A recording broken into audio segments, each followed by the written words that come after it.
Okay, so hey guys, and welcome back to another weekly fighting roundup. And so if you are new around here and you have not yet subscribed, please do so, like the video if you do indeed like the video, and let's get straight into it. So of course, if you are, like I mentioned, new around here and you haven't watched one of these videos before, which to be fair, the ratio is quite high of subscribers to non-subscribers, so feel free, like I said, to subscribe if you'd like. We'll start off with the boxing fighting news, then we'll go through each individual kind of major boxing events that happened this week, and then we'll move on to the MMA fighting news, and then again, like I say, speak about every MMA fight, the kind of cards that were big this week. And so yeah, we'll start off with, like I mentioned, that boxing fighting news. So Mason is rumoured to fight Cabrera April 5th. I think that is a very good matchup. Yet again, Cabrera is a name similar to that of Jaimez last time out for Mason, who is that just kind of fringe world level. He's somebody who has recently fought in the highest of rankings, has recently fought for a world title, and so like I mentioned, it's another tough test, and I believe maybe one, possibly maybe this fight, maybe then he moves on to something that bit more, but maybe maybe a couple more, because he is still young, but he is progressing quickly and he has got a good record, and Top Rank hopefully at some point will be willing to give him that opportunity, because last time out, that performance versus Jaimez was a very good performance, and so like I say, he is warranted a move through the rankings, soon, and hopefully with a Cabrera fight, that will be in the way to start doing that. Fury has joined GBM Sports. Dos Santos versus Pitters, Dolan versus Parker, Crocker versus Bradley, Fury, Malloy, Ali, Hardy, Cross, and Winch will fight April 4th. Mbili versus Sajo is off, which was one that came as a bit of a surprise to me, because this fight seemingly was all set, ready to happen. I mean, the purse bids were won by Sajo's team, and then I'm not too sure what's happened. Sajo's team and broadcasting company that he works with paid a lot of money to get this fight on their show, but now it's off, and there hasn't really been too much of a reason as to why. Obviously, Umbili's a great name. Sajo seems to have potential when he's got himself in a good ranked position, but yeah, it's just interesting to see why it's been called off. Apparently, from what I've kind of read, the minimal that I have read about it, there's some backlash towards Sajo's kind of promoter and things like that, I believe. And so, like I said, I don't know too much about the whole kind of in-depth situation, but yeah, it's just intriguing to see that fight is off, and I suppose it means that bigger matchups are there available back on the table for Umbili now. Stevenson versus Schofield, of course, was cancelled. I'm going to go through the whole card in just a moment, but it was interesting to see that Schofield came down as ill and then looked really badly ill, and then I don't know why, I don't know if it was his dad or the whole team in general, if he was included in this or not, they started putting some slander towards Stevenson, saying that Stevenson rubbed some cream on Schofield or something like that. It was a bit random, and I mean, I very highly doubt that anything like that has happened, but obviously Schofield looked like he was very badly ill, and of course there's another big fight that was off this card as well, so it was quite sad to see that this fight wasn't there. Obviously Josh Padley came in to save the day, but it was, a fight that I was definitely looking forward to, Stevenson versus Schofield. Hearn has given options for Joshua next, being Parker, Dubois, Bicoli, Zhang, Caballel, or Wilder. Obviously now, like I mentioned, I'm going to speak about the big card in a moment, but it seems like Zhang's probably gone. Bicoli could still be on the table if he is able to beat Jagbert, seemingly in May, which is still, like I say, on the table. That seems like that's still going to happen, which I appreciate and I'm a fan of, because Bicoli has come in on such short notice versus Parker, and so even though he did lose badly, it's not something that I feel like should really push him back to the back end of the queue, because he has come in on such short notice and he has really saved the day, so his excellency to an extent kind of owes him. But Parker, Dubois, I mean the Dubois rematch probably isn't going to happen. Parker probably will end up facing Dubois before he tries end up or tries to face Usyk. So Caballero or Wilder. I mean, Wilder probably won't happen. That is talks about him fighting Ngannou. I think I'd prefer to see that. So Caballero, I mean, isn't a big name realistically. Obviously, he's come and had a great win, but it's not like a huge name like I've been mentioning. And so I definitely feel like Eddie Hearn is unlikely to put Joshua versus Caballero. But if he was to, beat Caballero, then that would be a huge win realistically for Joshua because of the run that Caballero is on at the moment. Like, beating some of the best guys in the heavyweight scene.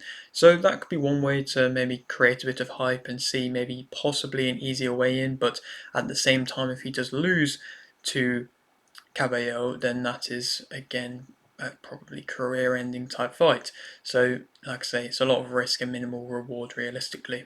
Like I've mentioned, there was another big fight that was cancelled, that being Parker versus Dubois, which was a shame. And like I say, Bicoli came to save the day and still kept the card as an excellent card. But yeah, it was a bit of a shame to see, and I'm sure we probably will end up seeing it at some point. But Dubois was ill again. Another fighter to come down with an illness. I don't think it was quite as bad as Schofield's, but still, yeah, interesting to see. And there hasn't really been too much of an update as of yet on that. Zayas and Conwell have been going back and forth. That would be an excellent fight. Zayas is trying to get Fundora to fight him, but I feel like that isn't going to happen. Of course, Fundora has a fight versus Booker coming up, so like I mentioned, even if that was to happen, it probably wouldn't be for a while. So that Conwell fight could be a good fight there to be made. Schofield Sr. has said that Schofield will be a free agent soon. Like I say, Schofield Sr. has been getting involved a bit more in the fight week and actually talking for his son a little bit more. But now that they're saying he's going to be a free agent is interesting because Golden Boy was very much behind him and really, trying to get big fights, big matchups. So I don't know if there's been a fallout as a result of Schofield getting ill or anything like that. But like I say, it seems like he's going to be a free agent soon from what his dad's saying. But at the same time, there has been many times in which we've seen fighters' dads come out and say that one thing and then the other thing happens. So I don't know how much I'd trust it. Demore versus Fury, Sharks versus Fox the G, Laws versus Ben, King versus Jay, Sims and Anderson will fight March 29th. That is rounding up the KSI versus Dennis card.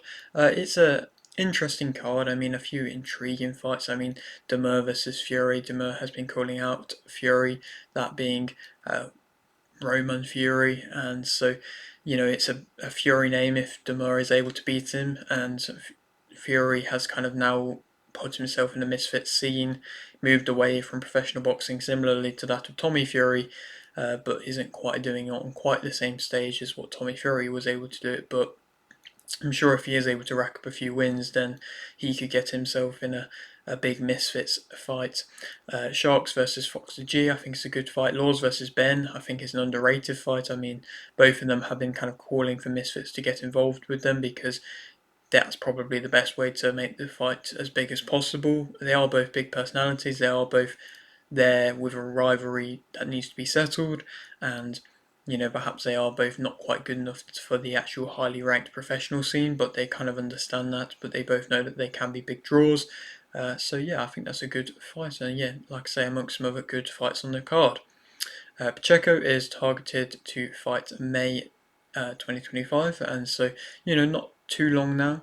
Again, not an opponent mentioned, which means it probably won't be a huge opponent. I mean, we have Berlanga coming up in a bit of a takeover type fight, so perhaps that would be a takeover fight for him to then get ready to fight Pacheco in May. But I do highly doubt it. I feel like it would be another Pacheco opponent against a highly ranked guy, but not a crazy well-known guy, which is a little bit of a shame because I feel like he's deserving and should have a big fight at this point, but it doesn't seem like it's quite yet. Bailey will fight Navarro March 7th. The WBA have ordered Rivera versus Cordova, and His Excellency wants Smith versus Yard. Obviously, like I mentioned, after the Smith victory that he's had this weekend, which I think is an excellent fight, and I'll touch more upon in a moment. But that's all the boxing fight news. Like I say, not anything too crazy this week, not a load of news. But we'll move on to speak about Stephanie Han versus Hannah Terlep. This was for that of the WBA World Lightweight title. I didn't do a prediction for it because, to be completely honest, I didn't know that this fight was for that belt. That's my own fault, and I put my hands up, but it was on a not a massive event, and it wasn't really advertised too much. And the WBA lightweight belt's been kind of under the radar, being vacant for a while, and so now at least it has a champion, and it seems like there's fighters who want to fight Stephanie Han, and there's a great division there with the lightweight divisions, so I feel like there definitely could be some good matchups there for her soon, and she won Stephanie Han via KO in round 1 to, of course, become WBA lightweight world champion. So a great victory for herself and her career, and yeah, like I say, that has the potential to kind of catapult her into the higher rankings, catapult her to actually have a bit more of a name in the sport. Moving on to Cain Sandoval versus Mark Bernaldez. That was a good card again. I mean, it was 360 Boxing Promotions putting on another good card with UFC Fight Pass. They've got quite a few good kind of fringe world level guys there, and so again, this is another card to showcase that. So Garcia won via unanimous decision versus Centeno. Mejia won via unanimous decision versus Min Jares. Yetizan won via KO in round 2 versus Ramos. Medina won via unanimous decision versus Vasquez. Rios won via majority decision versus Barrera, and Sandoval won via KO in round 4 versus Bernaldez. Yet again, like I say, they have some good names who, like I've touched upon, are kind of fringe world level to an extent and have that potential to be able to get there. Yeritsian, of course, Sandoval, like I mentioned, some good names there, but they do seem to not kind of make it to the biggest of heights on these promotions as of yet. I mean, of course, they're going to get hopefully built with the promotion, and then a big fight could happen, but it does seem like they're never kind of going to get the big fights on their shows. It seems like they'll always just be matched up against opponents which are much lesser, or just about evenly matched to an extent, but they won't ever get really tough tests, and they probably won't ever get a world title fight on one of them cards, which, like I say, is a bit of a shame, but nonetheless, like I say, some good talent there to watch out for with that promotion. Moving on now to speak about Lewis Nery versus Kaio Nosuke Kameda, and obviously this kind of fight became a bit viral to an extent, a clip, because Nery went a bit crazy in the, I don't know if it was weigh-ins or I think it was the press conference a couple of weeks before the fight, and he swung multiple times at Kameda, and looked like he was aiming to hurt when he was swinging. It wasn't just kind of the swinging where you get like a shove or a little slap or something like that. He was kind of throwing punches at him, and I mean, there wasn't really too much of a rush for him to be really pulled apart because it was only a small event and there wasn't really crazy amounts of security, but that was definitely a way for Lewis Nery to kind of showcase that he is still a guy not to be messed with in the now featherweight division, of course, after he got kind of destroyed versus Inoue. Even though he did drop him early, it still was a rough night for him, and I suppose that was definitely one way to definitely build hype around the fight. He's always been a fiery character, and again that showcased that and brought, like I say, more hype to his first fight in the featherweight division. And we'll touch upon the card, which was an interesting card. Santos won via unanimous decision versus Romero. Ali won via KO in round 1 versus Garcia. Berumen won via KO in round 1 versus Garcia.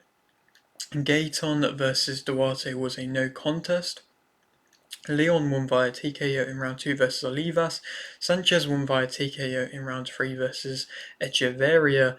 Royale won via unanimous decision versus Escopedo. Rosales won via split decision versus Alvarez. Castro won via TKO in round 4 versus Macias. Ocampo won via TKO in round 2 versus Montelongo. Sanchez won via majority decision versus Mercado. Akeves won via unanimous decision versus Lopez. Silva won via TKO in round 5 versus Flores. Garcia won via majority decision versus Morales. And Nery won via TKO in round 7 versus Kameda. And like I say, there was an interesting kind of fight on the undercard of this card, and it was Frank Sanchez. It was strange to see that this fight was announced, and it went very much under the radar that it was even on this card, just like the whole card in general. Other than that big clip highlight moment, it would have gone under the radar much more. But to see Frank Sanchez, obviously he went and got a stoppage victory against an opponent who had been stopped a lot and had a losing record, and it was a 6-rounder, and Sanchez obviously was coming off the loss versus Caballero, so he wanted to rebuild and get back to it. It's definitely a good way to get back into it, but there's just certain fights in boxing where you just kind of think, how did this even come about? How did the talks for this card to be on this card even happen?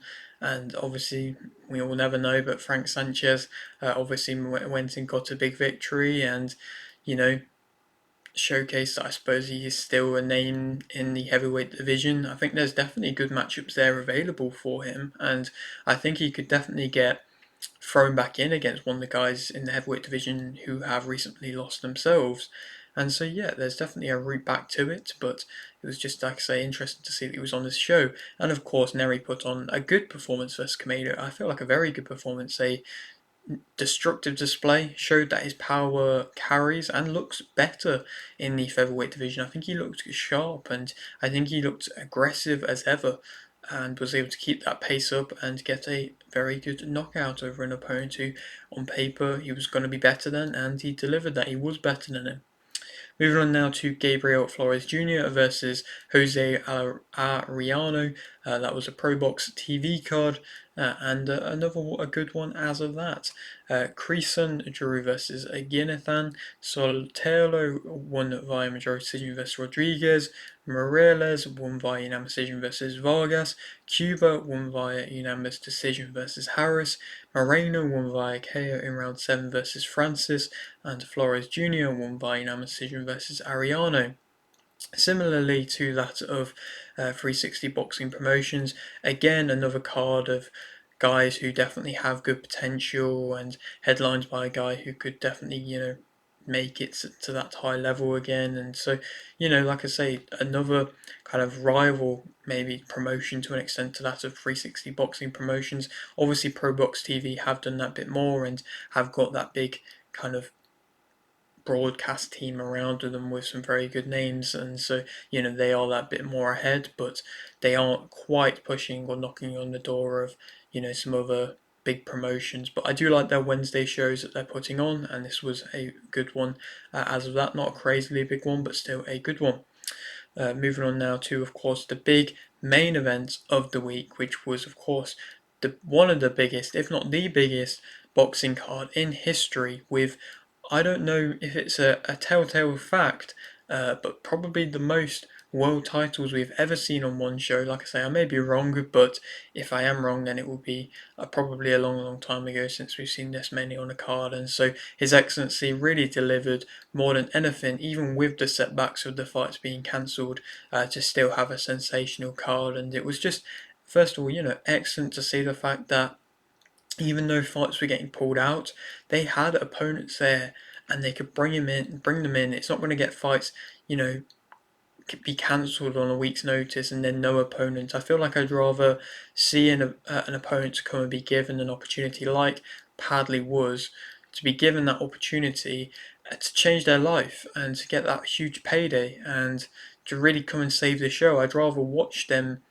fight and lose, but be given an opportunity that they probably never would have had, then the fight just be cancelled and then the kind of main world champions camp being for a waste of time, and then probably having to wait another 4 months before we actually do end up seeing them fight. So it's just excellent to see that this card was saved on multiple occasions.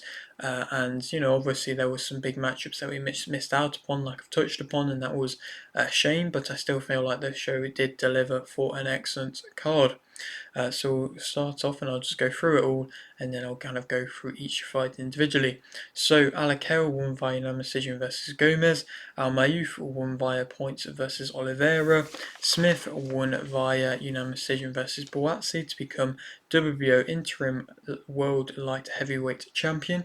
Cabello won via KO in round 6 versus Zhang to become WBC interim world heavyweight champion. Ortiz Jr. won via unanimous decision versus Madrimov to remain WBC interim world super welterweight champion. Adamus drew versus Shiraz. Stevenson won via TKO in round 9 versus Padley to remain WBC world lightweight champion. Parker won via TKO in round 2 versus Piccoli to remain WBO interim world heavyweight champion, and Bivol won via majority decision versus Beterbiev to become IBF, IBO, WBC, WBO, and WBA World Light Heavyweight Champion. And to go through this card, of course, we had the two guys in Alakal and Almayuf, the kind of guys in which we are used to seeing on these shows out in Saudi Arabia. They have the support from the Saudi Arabian fans and from His Excellency as well, and so it was good to see that they were back on shows, and they are developing, they are improving, and I'm sure they will get put in a big fight at some point when they are ready, but they are making that bit more of a name for themselves being put on these shows. But then to move on to, of course, the huge fights on this card, and so obviously starting off with an excellent fight, which was Smith versus Boatsi, which definitely had the makings of one of the best fights we'll see this year, and it was unexpected for me, to be completely honest, and I'm going to have to say that Callum Smith is my fighter of the week. Like I say, a card full of stacked great fights, but I feel like Callum Smith stood out that little bit more. I mean, I got my prediction wrong. I thought that Boatsi would be able to win and change gear and use speed to be able to really make Smith struggle, but Smith looked good. He showed his strength. He slowed down Boatsi going to the body. He made Boatsi's kind of arms pin to his body, and because he was doing such good work there, and so Boatsi wasn't able to really turn up the pace. Didn't seem to want to too much, but was still, at times landing big shots. And when he did ever turn up the pace, he looked good and was having success, and he was able to hurt Smith. But I wasn't too sure if Smith, of course, after the Beterbiev loss, which was so devastating, if he would be able to, really return back to a high level and to be able to deal with taking shots the same way that he once was, because that was the first time he had ever been knocked down when he fought Beterbiev. But he looked very good versus Boatsi. He did obviously get a little bit rocked at times, but he was going to the body excellently, working the angles, using his size very well, and just in general put on a very good boxing display. And now Smith moves on, like I say, to possibly an Anthony Yarde fight, which would be a huge fight in the light heavyweight scene. He shows that the Smith brothers are still there to be not to be messed with. They're still a formidable force, and it's just interesting to see that we haven't really been talked about a Yarde versus Smith fight before, or at least too much, as there's been some huge light heavyweights in the English kind of scene at the moment, and some great names, but we've never really seen kind of them two float around really too much next to each other, and they've been on the rise at the same height at the same kind of times, fighting similar opponents. And obviously Yarde has to get through Lyndon Arthur for that trilogy fight that they're having, but that would be an excellent fight. But for Boatsi, he was representing boxer alongside that of Piccoli. Like I mentioned, Piccoli also lost and lost, badly at the same time. Obviously, he came in on short notice, so you can't really blame him too much. But it's still not going to look good on boxer's side. Boatsi again losing, not losing badly. It was a very good fight, and he fought very well. But it's definitely again, like I say, halting Boxer's momentum. And since Boxer have joined with His Excellency and actually been given them tough tests, these fighters who in the past, have been on boxer shows not really getting the toughest of fights, they've been kind of showing up to an extent. And, Boatsi was having good fights on Matchroom with the likes of, Craig Richards. That was a very good fight, but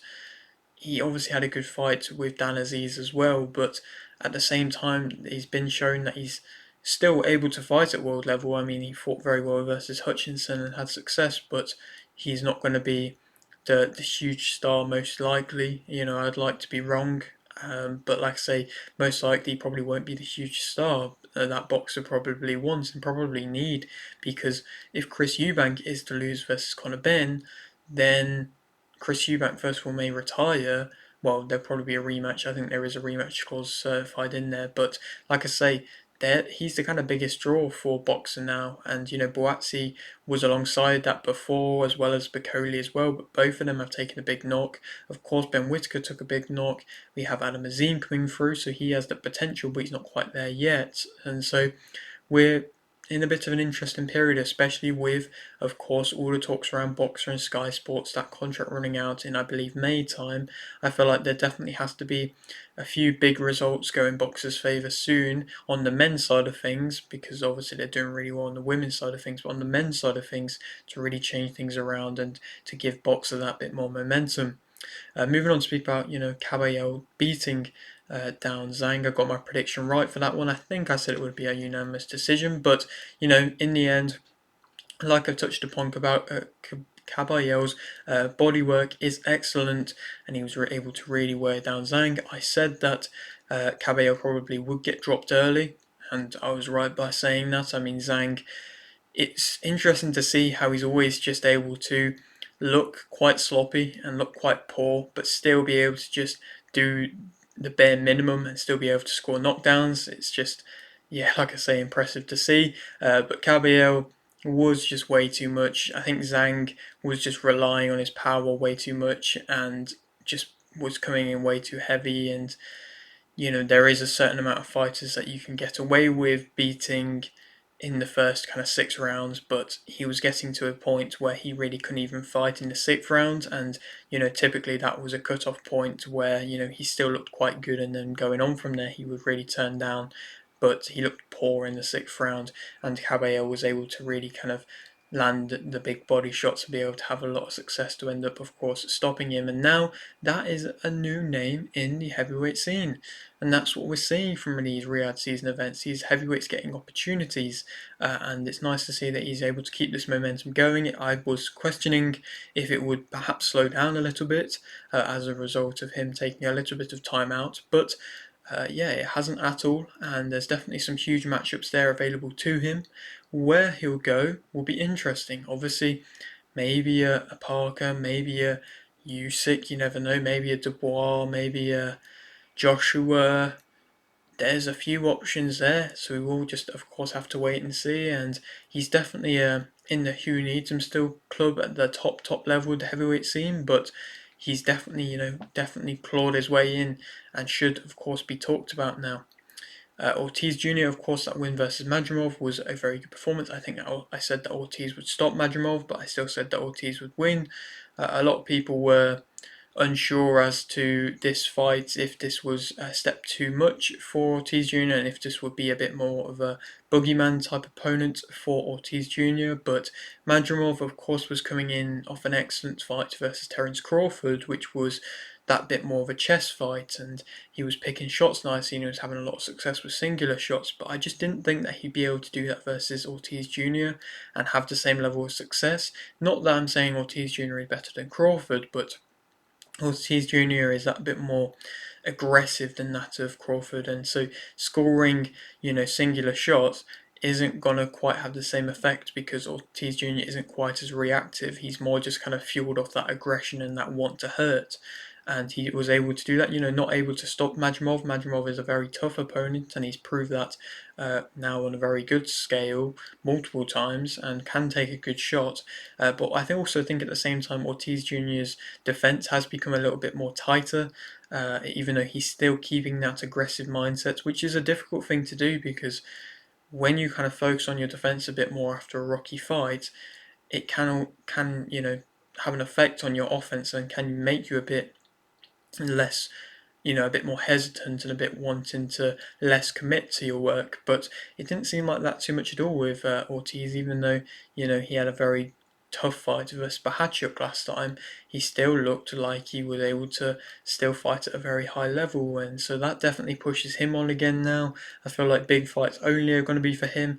Hopefully the winner of Ennis versus Stanionis, possibly Crawford if Crawford wants to have a fight before Crawford fights Canelo, but like I say, it seems like that's going to be unlikely because Crawford is bulking up ready to fight Canelo, and I just feel like he'll be way too big to get back down to the weight at the moment, and he probably won't be wanting to, so we might not see Crawford for a little while, which is, understandable. So, that Ennis fight could be there, perhaps Teofimo Lopez fight, just other fights versus other top champions as well could be, of course, the route to go down, and so Ortiz Jr.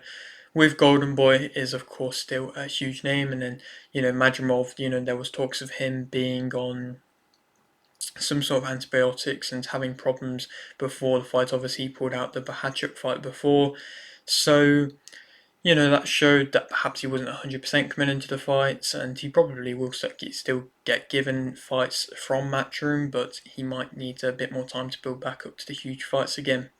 Adames, of course, drew versus Shiraz. That was a very surprising result. I mean, I got my prediction wrong. I thought that Adames would be able to have, Shiraz would be able to have a lot of success versus Adames and then really be able to stop him and hurt him. But it was a draw. Adames showcased some really good offensive defense and, showcased some great head movements and was able to, slip shots a lot and then be able to get in close with Shiraz, and nobody yet has been able to do that. Tyler Denny, to an extent, was trying to do that, but he just didn't have the defensive abilities and couldn't close the distance well enough and couldn't move his head well enough. But Adames had a lot of success. Shiraz still had his success at times, picking shots a bit, but Adames was able to really rough up Shiraz, and that's, of course, the tough test that every fighter needs to be able to get through to be able to get to a world championship level. Can Shiraz not become a world champion? Of course he might not, but I still believe he still can. There's definitely nothing to say that he can't. It was interesting, the whole thing behind His Excellency saying that Shiraz was 2 rounds behind whilst he was in the corner. That was a bit controversial. I don't know necessarily if that should have happened or not, but nonetheless, it was still a good fight, definitely a learning fight for Shiraz. They said Shiraz was coming in with an injury. I feel like they're always kind of going to say that kind of thing as well. But nonetheless, Adames has shown, like I touched upon in my prediction, Adames hasn't been tested too much to that point, and the level of opponents wasn't anything too high for that of a world champion, and he's proven that he is world championship level, and that's what you had to do, and that's what he did do. And so full credit to him to slow down the real big hype train of that of Shiraz, and perhaps in a lot of people's eyes deservedly the winner of that fight. Stevenson, of course, like I say, was able to stop Padley. That was obviously quite sad to see to an extent, but at the same time, Padley got given that opportunity. It's an opportunity in which, if it wasn't for Riyadh season, he never would have had. Of course, we were meant to see Schofield, like I touched upon, and that was sad to see that we didn't. But Stevenson had to showcase a offensive performance, and he also had to showcase that he could stop fighters, because there has been, multiple fights now that we've seen a bit more of a defensive performance, and he wasn't able to stop the guys. Not saying this was the most aggressive of Stevenson's that we could have maybe seen. I feel like there definitely is that bit more that we could see from him, but he didn't really seem to go too much out of, first, second gear. He was able to comfortably be way too precise, way too sharp, and, really showcase the excellent skills, the definitely underrated skills that he does have, and be able to, stop Padley in the ninth round. Of course, Padley, full credit to him to be able to get through to the ninth round on a week's notice when he was being somebody's electrician at the start of the week, but it was always going to be a huge ask to be able to beat Stevenson, and he's got a very good payday now, and I feel like His Excellency is going to respect him and probably bring him back to, big Riyadh season shows, because of the fact that he was there on a week's notice, there ready waiting, and His Excellency seems to appreciate that. But at a world title level, probably never again. But that's something in which I'm sure he never even expected could have happened in his lifetime, and so full credit to him. But Stevenson now, hopefully that will kickstart something good happening. I mean, will it be the Schofield fight? Will it be the Cordina fight? 2 fights in a row pulled out. It's, it's no fault of his own, and you can't get discredited for that. But just hopefully we'll see Stevenson in, and actually him fighting a huge fight in the lightweight division soon, because at this rate he is kind of showcasing wasted potential, because he is really in the high point of his career and he's looking excellent, but he just isn't fighting the level of opponent in which he should be. So, like I said, hopefully we will see that soon. But of course, then moving on, Parker versus Piccoli. Parker was getting told by getting talked about by the commentary team that he wasn't really able to hurt Piccoli with his shots, and then all of a sudden, bang, he lands a big shot right on the top of Piccoli's head. A very interesting position to get hit with, and a tough position to be able to deal with, to get hit with, and then it discombobulated Piccoli. Piccoli then wasn't able to recover, and of course got stopped as a result of it. And so Parker, that was a huge win, realistically, still for him. I mean, he took a big risk himself, welcoming Piccoli on 2 days' notice. You still, would have never known what position Piccoli may have been coming into at this fight in. And of course, at the same time, if he was to have lost versus Piccoli, then that would have been a huge setback in his career. But in the end, he's ended up getting an excellent knockout victory. Of course, if he maybe wouldn't have landed in that interesting, tough kind of position, then he may not have been able to hurt Piccoli, and Piccoli seemed like he was able to take shots well at the start, but then, of course, that one shot just completely threw him off. Of course, Piccoli isn't out of it, and it's not good for boxers to have another one of their fighters lose on the big stage, but he seemingly, like I mentioned, still has that fight there ready waiting for him in May for Afe Jagba, and then the winner of that probably will go on to fight Joshua in the summer in Africa. So that'd be huge still, and hopefully that will still happen if Piccoli, of course, is able to beat Jagba. So he still has there ready waiting. His Excellency is happy enough to give that, to let that happen, which is completely fair because, like I say, he's coming on 2 days' notice and he's really saved the show. So hopefully we will, like I say, see Parker versus Dubois soon, and it wouldn't surprise me if that actually does end up main eventing a card. But then to speak about, of course, the big fight in the light heavyweight division, the main event, the rematch, Bivol now getting his revenge and beating Beterbiev. Every time that these two fight, it's going to be a classic. I said this in my prediction, I knew this would be the case. The fight played out pretty similarly to how the first fight played out. They are both just so evenly matched, it's always going to be amazing. Beterbiev wasn't, throwing quite as much as he was in the first fight, and maybe he was kind of expecting Bivol to drop off like he did in the later rounds and then him to be able to turn it up, but he was still landing powerfully and was able to have success, perhaps hurting Bivol that bit more in this fight, but yet again Bivol just able to retain the work rate much better in this fight. He didn't turn off into the later rounds. He carried on going, and that's what won him the fight. And even though he did get hurt that little bit more, he showed that he still has an amazing chin. I think his defensive movement was even better than in the first fight. The way that he was able to, be moving back and then just all of a sudden slip, change the momentum of the movement perfectly, and just showcase just how good of a fighter he really is, and showcase that he can beat Beterbiev.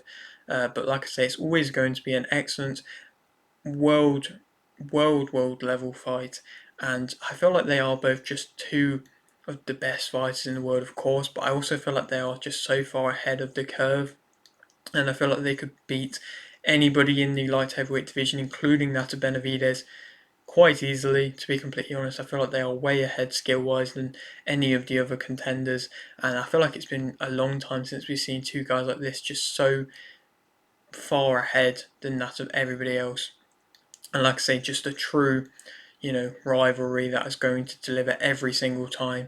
Hopefully we'll see the trilogy. It probably will be another very close fight that will play out in the same way, but you never know. Maybe we'll get to, a Marquez versus Pacquiao moment where one of them gets knocked out with a huge punch and ends, the run of fights.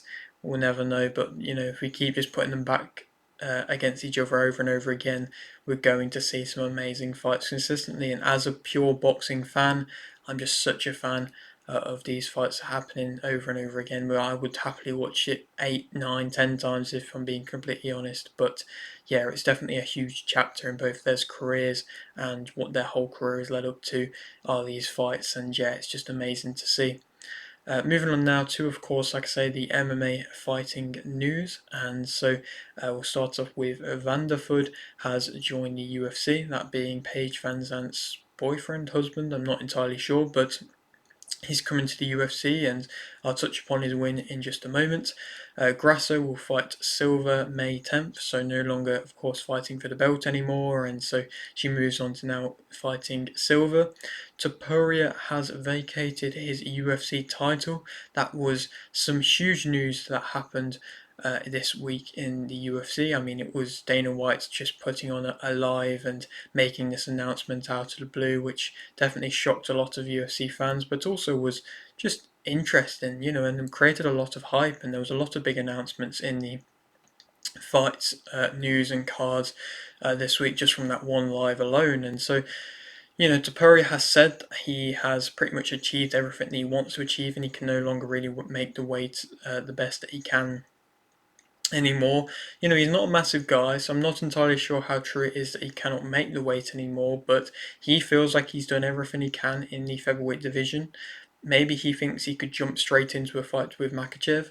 To be honest, I very highly doubt that that will be the case. I feel like he probably will end up fighting maybe an Oliveira before that, and I still think that would be an amazing matchup and something which Topuria hasn't really had to face yet. But it's going to be very interesting to see how he deals with his power moving up, because like I said, I don't feel like he is a massive guy, but we'll have to wait and see. And if he does fight Makhachev, there probably will be that significant kind of size difference, noticeable size difference. But Topuria, there was kind of talks about him going for that two weight champion status, but then Lopez kind of has now said that that isn't being encouraged and isn't being allowed to happen anymore. But then Dana White has said fighters can still do that if they want to. So I don't really know, like I said, the whole reason as to why he has moved up. But at the same time, that's now opened up the door for Volkanovski versus Lopez to, of course, be for that UFC featherweight championship.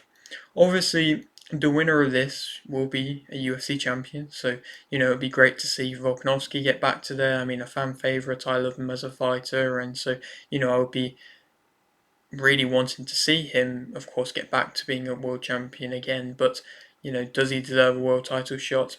Yes, he has been fighting the best of guys, but he isn't on the best of runs if you're just looking off his record.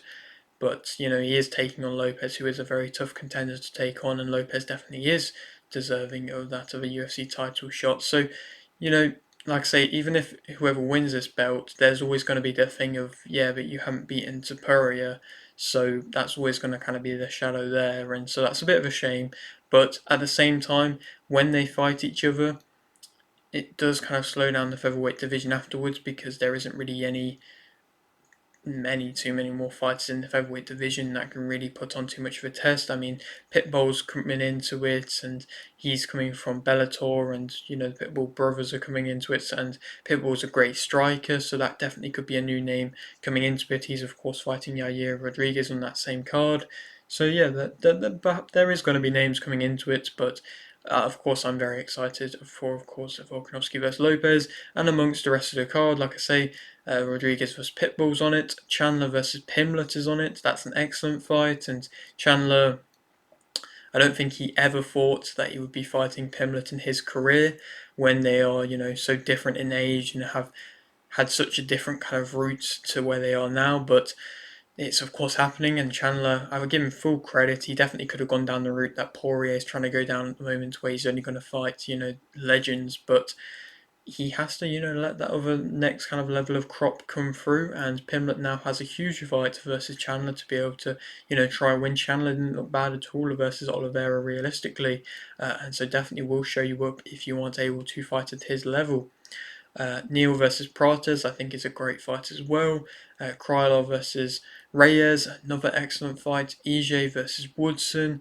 Xiaonan versus Jandiroba, I think is a very good fight. Miller versus Hooper is going to be interesting. Hooper kind of going on like a veteran's run at the moment, going from Clay Gaida to Miller to try and carry on his progression. Elkins versus Arosa. Dumas versus Olaskajuk. Muzdaliji versus Raposo, and Montez versus Romero. Of course, they're all going to fight on that same card. UFC 314, April 12th.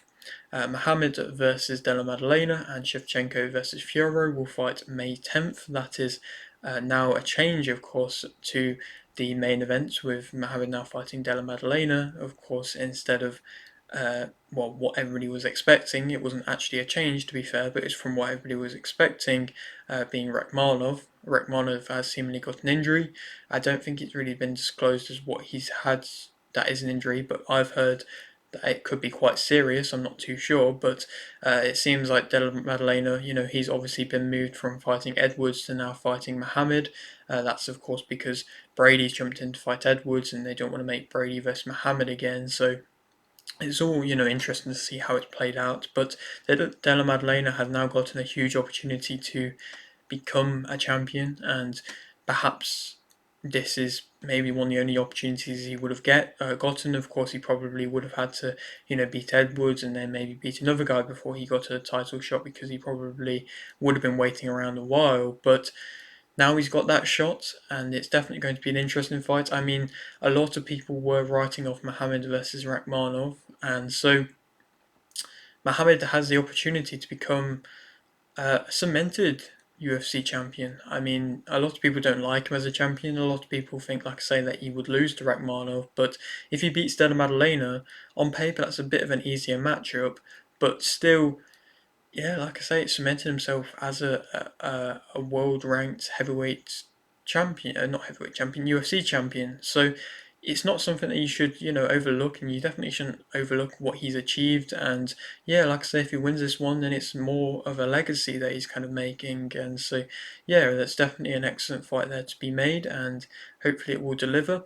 And Shevchenko, of course, versus Fiaro as well is an excellent fight as well. Definitely a very underrated fight in my opinion. I mean, I said that this was on one of the fights that I wanted to see happen in 2025, and obviously we've now seen it. It's great to see. I mean, Fioro, when this fight's made, would have had to have waited 14 months for Shevchenko to give her a UFC title shot, and so that's crazy, saying that she's been in that spot at the top of the division for over a year at that point, and so Shevchenko has finally given her that chance. She's over everything with Grasso now, and so again, like I say, that would be a very good fight and a tough fight for Shevchenko, because I think Fiora is definitely a hard-hitting, tough night's work for anyone. Edwards, of course, will fight Brady March 22nd. A bit of a different matchup, but a matchup in which I'm still keen to see, and definitely has big implications for both fighters. Finney versus Valentin, Zechekwu versus Bidet, and McKee versus Frunze will fight April 5th. Barzile will fight Mitchell February 28th. Mitchell having a karate combat fight, which of course people thought he would kicked out of the UFC, but I don't think that is the case. But he's fighting karate combat, and I'm sure a lot of people are going to be rooting against him, which is completely fair. Figueiredo will fight Santhagen May 3rd. That is an excellent fight to be made. A great fight night there, I believe. Ming Yang versus Smith will fight April 26th. That seemingly is going to be Smith's last UFC fight, and I mean, it's a risky one to take as a final one. Ming Yang is on, I believe, like a 6 or 7 fight first round knockout streak, and so, I feel bad for Smith. I mean, I give him credit for taking the fight. He's always taken the toughest of tests, but yeah, it's not one that you really want to be taking for a retirement fight. Dvalishvili is in talks to rematch O'Malley, so that seemingly is going to happen before any kind of rematch with Nurmagomedov, which I don't mind at all, to be honest. Alvarez is set to fight Saint Denis May 10th, and Santos is set to fight Tate May 3rd. And that's all the MMA fighting news. We'll now go on to talk about the One Championship card.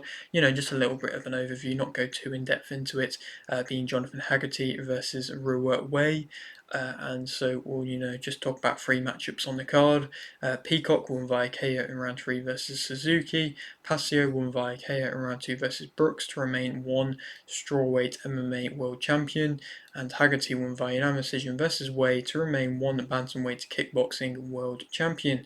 And of course, Peacock, I wanted to mention him, the one-armed fighter who's doing great things and is able to look excellent in what he's doing in One Championship, and I would really be interested to see how far he can go. And I'm going to be keeping my eyes very much so on his career. He looks very good, his kicks look very sharp, very fast, and he still looks like he's able to have a lot of success with whatever he does, but I don't necessarily know how much he's been tested just as of yet.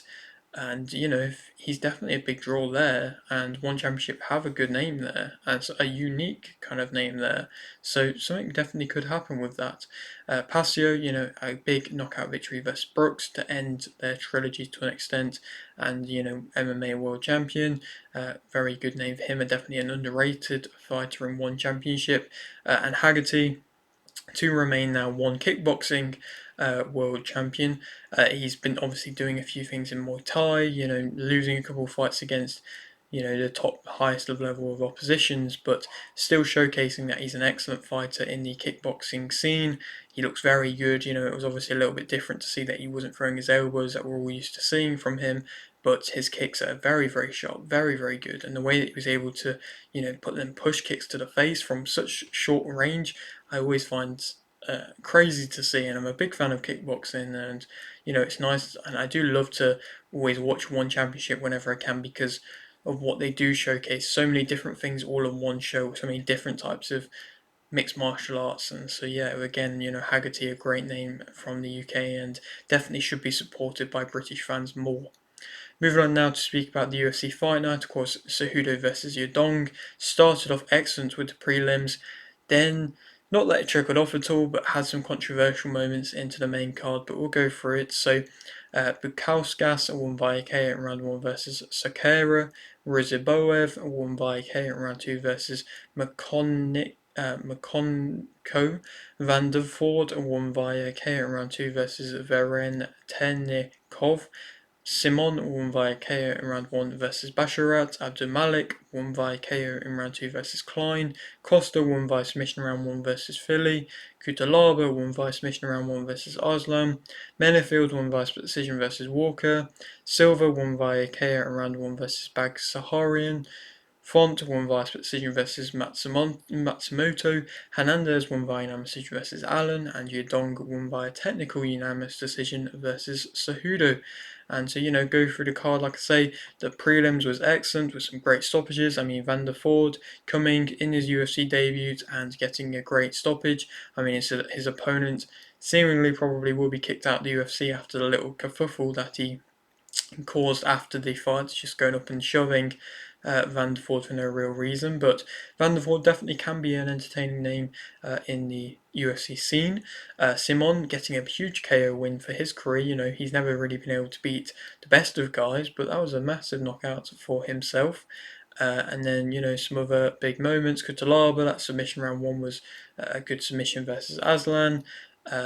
Silva, that KO was a huge KO for him. He definitely has that potential to become a big UFC star. I mean, that was a very big stoppage win. He definitely has the personality as well. I mean, one of the fighting nerds as well. And so, he's entertaining, and I'm here for that. Font was a controversial win versus Matsumoto. I mean, Font was still able to get a big win, even though he, of course, was meant to fight Dominic Cruz. It was nice to, first of all, just see that fight was able to still happen, this fight, even though, it wasn't the one versus Cruz that we were expecting. But, it was a bit of a controversial one. Matsumoto maybe did just kind of do enough to win, but still the legend of Font is able to still there and gatekeep the division. Hernandez, that decision versus Allen was a prediction I got right. And the rematch, I said that Hernandez will be able to kind of get Allen to the ground that bit more. It was a bit of an interesting contest. I mean, a bit of a messy one at times. Allen had success on the ground in the first round, but then throughout the most part, Hernandez going into the last 2 rounds was able to have success on the ground as well. Put on a bit more offensive wrestling, which was nice to see, but still not anything too impressive, and didn't really do too much to really look like he was going to be, going into the rest of the division and really putting on a statement victory. But I did think that Allen didn't really have as much urgency on the ground that I thought he would, and he didn't, and so of course Hernandez was able to win that via unanimous decision. And then of course the main event was another strange one as well, with of course Yadong eye poking Cejudo with both his fingers and then able to win by technical unanimous decision. I mean, Yadong was looking good, he was looking sharp. Cejudo was also, not looking bad with his striking as well, and so it was looking like a good striking matchup. I perhaps would have liked to have seen Cejudo use his wrestling that bit more, because I feel like he definitely could have had a lot more success if he was to have done that. But yeah, of course, Cejudo's been getting a lot of hate, which is, unfair realistically, because he got double eye poked and his eye was quite badly injured. I mean, I've seen some of the photos, it didn't look good, and there's definitely some retina injury there. And so, will it get rematched? I'm not too sure. Does that stop the retirement of Cejudo? Yes. If Cejudo doesn't get the rematch, then will he retire? Maybe, but I mean, still, nonetheless, he played it out into the end of the third round, where he could have just called it after the 5 minute break he had, and then it ended up being a no contest. But instead, now he's 0-3 in his last 3 fights, and so, it's not looking the best for his career. But yeah, that is it for today's video. Hope you did enjoy. Like the video if you did indeed like the video, subscribe if you're new, and thanks for watching.